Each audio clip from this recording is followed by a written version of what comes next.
Nagsimula ang chapter na ito sa isang gusali na kung saan makikita si Chiffon na nakaluhod at may sumampal sa kanyang isang babae. May isang babae na galit na tinatanong si Chiffon. Chiffon, sabihin mo nga ulit sa akin. Ano ang sinabi mo tungkol kay Babel? Vanessa Pan Agnes, kapatid na babae ni Emperor Marcus. Asawa ni Duque Agnes. Si Panginoong Babel ay natalo kay Joshua. Sagot ni Chiffon kay Vanessa. Nagalit ulit si Vanessa. Paano? Paano nangyari ito? At sinampal niya ulit si Chiffon. Ang batang yon ay gumagamit ng mana? At mas mahusay kaysa kay Babel. Paano ito nangyari? Sabi ni Vanessa sa kanyang pag-iisip na nanginginig ito sa galit at hindi makapaniwala. At ano naman ang kanyang sinabi tungkol sa bagay na ito?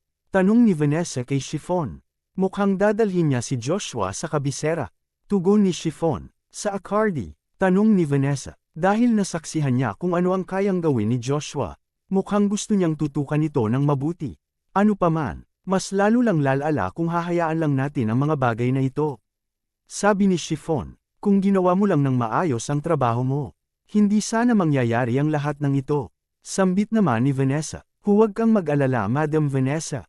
Mayroon akong pinaplano para maresolba ang mga ito. Sabi ni Chiffon, at ano naman ito? Tanong ni Vanessa. Kahit na ito ay aking personal na pag-iisip ngunit maaaring subukan ni Duque Agnes na ipahayag sa imperyo na si Joshua ay isang rank C mana user. Sabi ni Chiffon, sa tingin mo pa rin ba gagawin niya yon? Tanong ni Vanessa, hindi lang naman si Duque Agnes ang nakasaksi nito kundi meron pang 2 counts ang nanunood din kay Joshua sa mga oras na yon. Kahit na ang ginamit niya ay hindi isang mana, siya ay pipilitin pa rin para kumuha ng pagsusulit. Sabi ni Chiffon, isang pagsusulit. Tanong ni Vanessa. Tama ang iyong narinig. Isang pagsusulit upang makilala sa loob ng imperyo ng Avalon bilang isang rank C Knight. Kailangan niyang makipaglaban sa isang member ng Royal Knights. At ipakita na kaya niyang gumamit ng mana sa totoong sitwasyon ng labanan. Sabi ni Chiffon. Ganoon ba? Kailangan niyang makipagduelo sa isang member ng Royal Knights. Naku naman. Sa tingin ko kailangan ko ng tawagan ang aking uncle.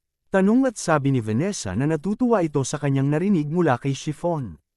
Lumipat ang eksena sa kwarto ni Duque Agnes na kung saan makikita si Joshua na kumakatok. Ako po ito si Joshua. Pumasok ka, tugon ni Duque Agnes. At pumasok si Joshua at makikita si Duque Agnes na nakatayong naghihintay sa kanya. Tinawag mo ako, aking Panginoon. Sabi ni Joshua na nakaluhod ito tanda ng paggalang at respeto sa Duque. Tiningnan naman siya ng Duque at tinanong, sino ka? Sumagot naman si Joshua, ako si Joshua Pan Agnes. Sagot ni Joshua, sige, mukhang ang laki ng pinagbago mo mula nung huli kitang nakita. Sabi ni Duque Agnes kay Joshua, maraming oras ang lumipas mula noon. Tugon naman ni Joshua, kinaiinisan mo ba ako? Joshua, tanong ng Duque, hindi ako naiinis sa iyo. Dahil kailangan mong magkaroon ng kamalayan sa mga mata ng maharlikang pamilya. Naiintindihan ko na hindi masyadong marami ang magagawa mo para sa akin. Gayunpaman, meron akong isang request sa iyo. Sagot at sabi ni Joshua. At ano naman yon? Paghingi ba ng tawad ang gusto mo? Tanong ng Duque. Walang kabuluhan yan. Tugon ni Joshua. Upang mabuhay sa isang malupit na mundo tulad nito, walang saysay na makakuha ng isang bagay na walang silbi tulad ng paghingi ng tawad. Sabi ni Joshua sa kanyang pag-iisip. Ito ay may kaugnayan sa iyong desisyon na dalhin ako sa Akardi, ang kabisera. Sabi ni Joshua sa Duque, sigurado ka ba na nagpasya akong dalhin ka sa kabisera? Tanong ng Duque, oo, confident ako. Sagot ni Joshua, at bakit mo naman naiisip yon? Tanong ng Duque, mayroong 2 rason. Una, dahil si Babel dapat ang iyong magiging successor bilang isang Duque. Gayunpaman, ang aking biglaang pagdating ay binago yon. Makabubuting pigilan mo ang anumang isyu na mangyari sa loob ng pamilya sa pamamagitan ng pagpapaalis sa akin sa lugar na ito. Sabi ni Joshua, nagulat naman ang Duque sa kanyang narinig mula kay Joshua. Nakikita ko, hindi lang isang natatanging talento ang meron siya. Kung nagawa ko lang sana na sanayin siya ng maaga. Sabi ni Duque Agnes sa kanyang pag-iisip habang tinitingnan nito si Joshua. At ang isa pa ay ang iyong personal na kasakiman upang hindi mawala ng isang resource tulad ko. Kung kaya kung maabot ang puntong higit pa sa kaya mo, ang Agnes family ay muling makakabangon. Hanggang sa punto na wala nang magagawa ang royal family sa kahit na anong gagawin natin. Sabi ni Joshua sa Duke. Nakikita ko, mukhang sinasabi mo lang ito ay dahil alam mong nagtataglay ka ng isang uri ng kapangyarihan. Tugon naman ng Duke, at kahit na sa huli, naniniwala ako na hindi kita bibiguin. Sabi ni Joshua sa Duke. Kahanga-hanga, para maging ganito siya ka-confident sa harapan ko, sabi ni Duke Agnes sa kanyang pag-iisip na napabilib kay Joshua. Kung gayon, ipinapalagay ko na nakaisip ka na ng paraan upang malutas ang parehong mga isyong ito. Tanong ng Duke kay Joshua. Siyempre naman, iyon ay upang dalhin ako sa Accardi at ipadala ako sa Academy.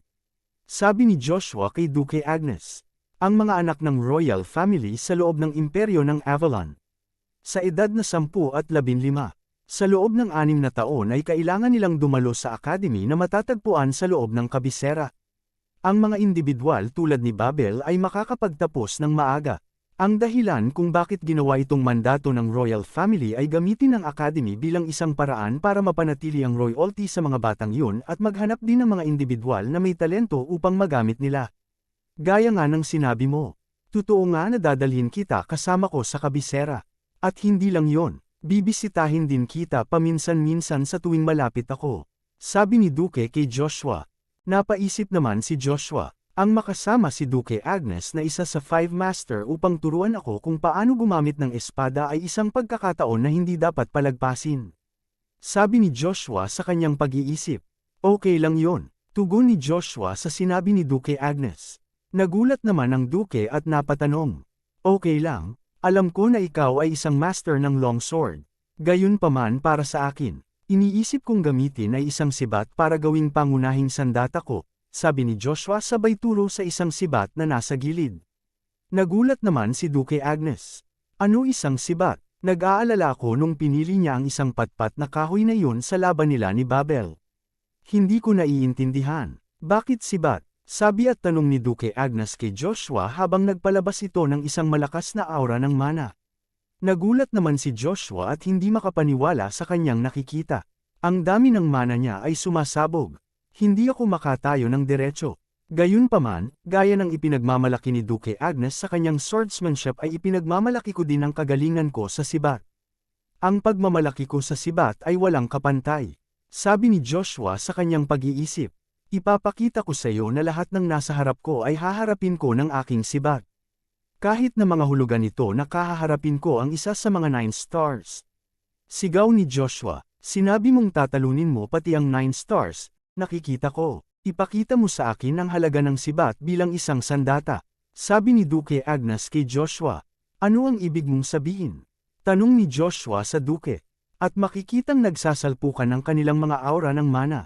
Ibig sabihin nun ay ako mismo ang susubok sa iyo. Sagot ng Duke kay Joshua na makikitang nakangiti naman itong nakatingin sa Duke. Si Duke Agnes ay isa sa mga 9 stars. Ito ay isang pagkakataon na hindi ko na makukuha muli.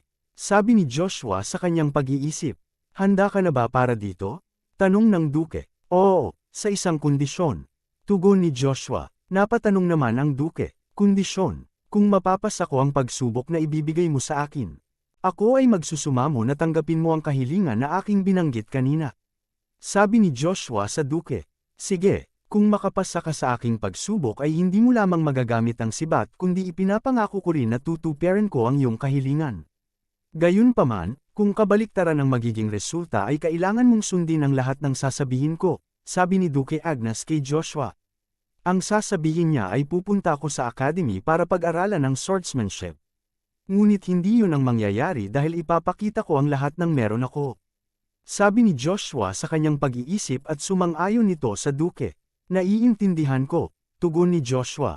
Lumipat ang eksena sa isang tao na bumubulong ng isang spell at makikitang lumiliwanag ang isang bowlang crystal sa lamesa at may lumitaw na isang mukha ng isang lalaki. Panginoong Vanessa, naihanda na namin ang lahat. Sabi ng tao kay Vanessa. Sige, at inalis na nito ang kanyang talukbong. Matagal na rin, Uncle.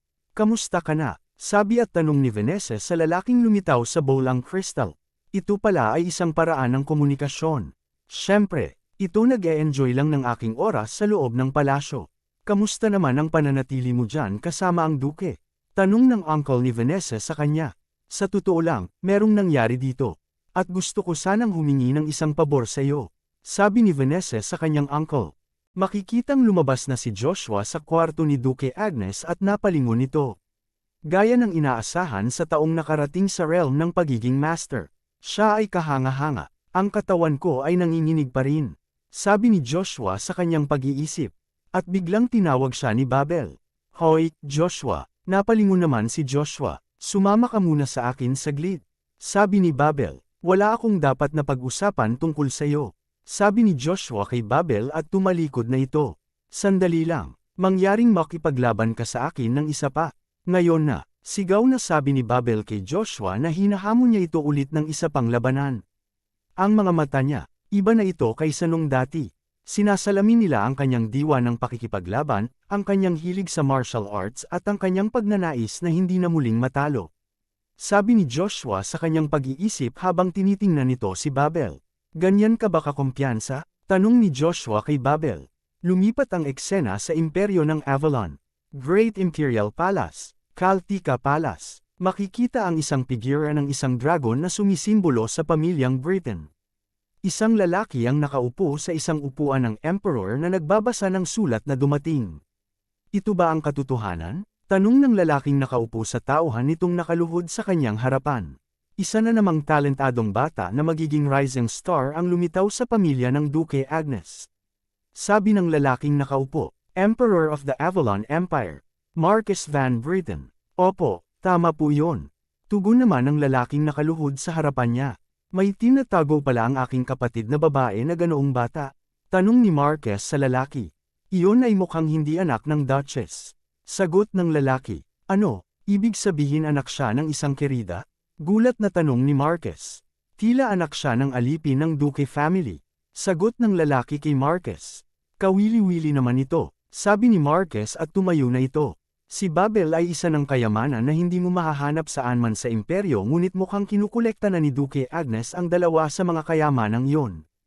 Naiinggit ako, sabi ni Marquess. Ang mga imperial na prinsipe ay may sapat na talento upang umalingaw sa buong mundo. Sabi ng tauhang lalaki kay Emperor Marquess. Hindi yan totoo. Tiyak na may ilan na nagmana ng talento ng emperador. Ngunit sa mga tuntunin ng kakayahan sa martial arts, hindi sila maaaring maging mahina. Sabi ni Emperor Marquess, sinisiraan lang sila ng emperor. Ngunit ang kasalukuyang mga prinsipe ng imperial ay medyo mga talentado. Kaya lang, masyadong mataas lang talaga ang standards ni Emperor Marquess bilang isang tao. Dahil siya ay may sapat na kakayahan sa martial arts na naabot na nito ang realm ng pagiging isang master. Dahil dito, labis ang kanyang pagnanais para sa may mga talentong tao. Sabi ng lalaking tauhan, oo, kung si Duke Agnes ay hindi na itinatago ang kanyang ikalawang anak. Ibig sabihin lang nito ay ang kanyang talento ay maihahalin tulad kay Babel. Sabi ni Emperor Marquess, sa totoo lang po, merong mga chismis na natalo ng batang ito si Babel. Sabi ng lalaking tauhan. Nagulat naman si Emperor Marquess nang narinig ito. Ano, natalo siya? Mas matanda ba siya kaysa kay Babel? Sigaw na tanong ni Emperor Marquess. Magiging 9 na taon pa lang siya sa taong ito. Sagot ng lalaking tauhan. Isang bata na magsa 9 na taon pa lang sa taong ito ay nagawang matalo ang isa sa may pinakadakilang talento sa imperyo. Sabi at tanong ni Emperor Marquess sa kanyang pag-iisip at napatawa ito. Ha. Nakakatuwa ito, kaya dapat na tayo magsimula ng ating pagkilos para kumpirmahin ang kanyang kasanayan. Sabi ni Emperor Marquess, opo, tama yan. Magkakaroon ng mga plano para sa pamilyang Duke Agnes na mag-request para sa pagpapadala ng Imperial Knight Order. Uulitin ko po, sa tansya ko, ang batang yon ay nasa antas ng isang C-rank knight. Sabi ng lalaking tauhan, isang C-rank knight sa edad na 9. Ito ay lubos na isang pagpapala para sa imperyo. Curious ako kung gaano talaga siya kalakas. Sabi ni Emperor Marquess, hindi personal na kikilos ang emperador para sukatin ang mana ng isang 9 na taong gulang na bata. Hindi ba, malapit nang magkaroon ng hindi maisip na kapangyarihan ang emperador. Sabi ng lalaking tauhan sa kanyang pag-iisip, hindi ka makikisali ng personal para sa isang bagay na. Hindi pa man nakapagtapos ng pagsasalita ang lalaking tauhan ay bigla nang nagsalita si Emperor Marquess. Gusto kong pumunta para kumpirmahin ito ng personal. Pero sayang hindi ko magagawa yon. Dahil sa mga ligaw na aso na nakadilat ang mga mata na naghihintay ng kung anong pagkakataon. Gayunpaman ipadala ang isa sa mga imperial na prinsipe. Ang magandang mata para sa mga tao ay isang talento na dapat taglayin ng isang emperador. Bahala na silang pumili kung kakain sila sa lamesa na inihanda ko para sa kanila. Sabi ni Emperor Marcus, lumipat ang eksena sa kanila ni Joshua at Babel na naglalaban. Makikita na susuntukin na ni Joshua si Babel na pinapalibutan nito ng mana ang kanyang kamao. Nasangga naman ito ni Babel gamit ang kanyang espada ngunit siya ay napaatras sa lakas ng suntok ni Joshua at makikitang duguan ang palad nito. Mana sa kanyang kamao, meron siyang ganito kalakas na kapangyarihan. Sabi at tanong ni Babel sa kanyang pag-iisip na hindi makapaniwala sa lakas ni Joshua. Masasabi ko ng eksakto kung ano ang iniisip mo mula lamang sa iyong ekspresyon. Ipapakita ko sa iyo kung gaano nakakatakot ang martial arts na kinukutya mo. Sabi ni Joshua kay Babel at lumakad ito palapit sa kanya. Nagulat naman si Babel. Anong sinabi mo? Tigilan mo na ang pagmamaliit sa akin. Sigaw ni Babel at nag-slash attack ito kay Joshua. Nang malapit ng tamaan si Joshua ng atake ni Babel ay ginamit nito ang kanyang martial art technique. Aura Explosion. Sigaw ni Joshua. At lumikha ito ng malakas na pagsabog at tumilapon si Babel sa eri at bumagsak sa sahig ng malakas at tumalbog palayo na parang isang bola. Buwisit, ayoko mang aminin, ngunit siya ay mas malakas kaysa sa akin. Sabi ni Babel sa kanyang pag-iisip matapos nitong makita kung gaano kalakas si Joshua. Nilapitan ni Joshua si Babel at nagsalita ito. Nadidismaya ka ba? Tanong ni Joshua kay Babel na makikitang nasaktan ng husto sa ginawa ni Joshua. Kung gayon, magpalakas ka pa. Huwag mong kalimutan kailanman ang iyong estado ng pagbagsak. Matapos kang matamaan ng kamao ng taong binabaliwala mo noon. Batay sa aking damdamin, wala akong ibang nais kundi ang hatiin ka. Para sa pag-insulto at pagyurak mo sa akin at sa aking ina. Ngunit hahayaan ko na lang itong isang ito dahil matagal na akong hindi nakakakita ng ganiyang tapat na mga mata para sa pagpupursige ng martial arts. Gayunpaman kung nakita kong hindi nagbago ang iyong pag-uugali ay gagawin ko talaga ito. Upang hindi ka na makahawak ng espada. Sabi at pagbabanta ni Joshua kay Babel. Napalunok naman si Babel at nanginginig ito sa takot. At isa pa pala, huwag mo ring kalimutan ang agwat sa pagitan mo at sa akin. Sabi ni Joshua kay Babel at tumalikod na ito na nakangiti. Wala namang may nagawa pa si Babel kundi ang umiyak na lang. Kinabukasan sa Agnes Dukdem. Pagkagising pa lang ni Joshua ay naramdaman agad nito ang pagod. Masyado akong napagod. Gumamit ako ng labis na mana nang hindi nagpapahinga. Bagaman ang aking mana control ay naging mas mahusay matapos kong i-absorb si Lugia.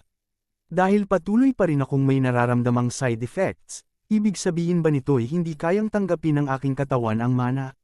Sabi at tanong ni Joshua sa kanyang sarili at biglang may kumatok sa kanyang pintuan.